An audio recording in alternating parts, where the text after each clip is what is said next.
to bring my water bottle. How did you manage all these days? All these days, my mother helped me to getting ready to school. I did not do anything on my own. That's why it seems difficult.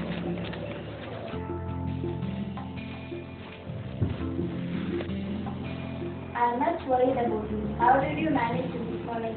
Without you, Mom, it's very difficult. Don't worry, dear. I'll be back soon. See you, Mom. Take care. All of us are worrying about my mother, but my mother is worrying about me. Look, let me give you a tip. Get your uniform, shoes and books ready the night before.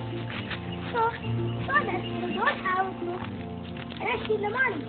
So you will have time to make your breakfast and fill your water bottle.